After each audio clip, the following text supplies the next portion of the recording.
下午3点从东莞出发，坐了30分钟的广汇城轨。车厢里不多人，我靠着窗户坐下，看着窗外工业区慢慢变成田野。一开始的时候还是密密麻麻的写字楼和厂房，后来就变成了绿油油的稻田，偶尔还可以看到三两两的村民在地里忙活。其实这一趟出来是因为失恋，8年的感情前段时间突然间就结束了，那种感觉很难形容，就像心里被挖了个洞，每天都在等着它自己愈合。我没有什么特别的期待，就是想逃离那个熟悉的城市，找个地方自己待一待，让自己慢下来。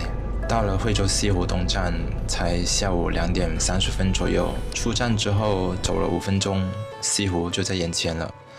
那一天阳光特别明媚，晒得人暖洋洋的。虽然天空不够蓝，但是光线很柔和，照在湖面上闪闪发光。景区的环境出乎意料的干净，而且人不多，这一点让我挺惊喜的。原本我担心周末的时候会人山人海。我发现了一只流浪猫，蜷缩在走道中。我过去蹲下来想拍一拍它，它先是警觉地看了我一眼，然后慢慢走近，在我腿边蹭来蹭去，喉咙里发出咕噜咕噜的声音。那一刻我就在想，它会不会也感觉到孤独呢？它是怎么样处理孤独的呢？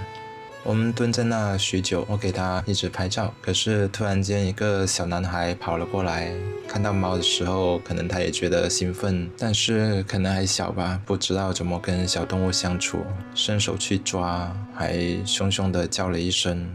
猫被吓坏了，溜进了草丛里。我看着它消失的背影，心里多少有点难受，感觉那只猫好像代表了什么似的。但其实也有好的事情，因为它的同伴另外一个小男孩斥责了自己的朋友，他说他不应该这样子，会吓跑猫。有这样子的孩子真好。在树地上，我看到2位年纪差不多的阿姨在舞剑，她们的动作很慢很稳，衣服随着身体的转动飘动，周围有几个人站着，但是他们的眼神始终很专一，好像整个世界就只有他们以及手里的剑。我停留了一会儿，我觉得这种专注某种程度上也挺治愈的。过拱桥的时候，一个大叔推着轮椅经过，轮椅上坐着一位女士，她推得很慢很稳，偶尔停下来指一指某个方向，好像在给她讲解什么。我就远远地看着，心想能够陪伴一个人走过这样子的人生，当然也是一种福气。在景区的某个转角，我看到一位老奶奶陪着孙女过马路，小女孩骑着滑板车，奶奶走在她的旁边，脸上挂满了温柔的笑容。就在那一刻，一片树叶从树上飘落下来，刚好落在2个人的身前，阳光把落叶照得金黄。那一刻画面真的很唯美。我回来之后一直在回想着那个场景，也许是想起了我去世的爷爷。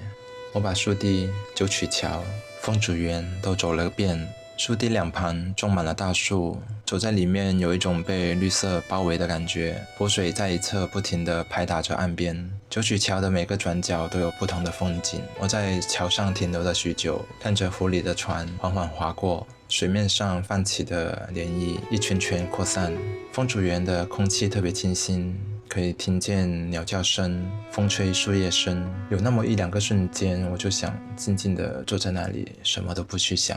天色渐渐暗了下来，我才意识到时间过得很快。原本应该早点出发的，这样子就可以在景区待得更久一些。现在回想起来，那段时间就像被按了慢放键一样，走得很慢，停得很久，但是也很踏实。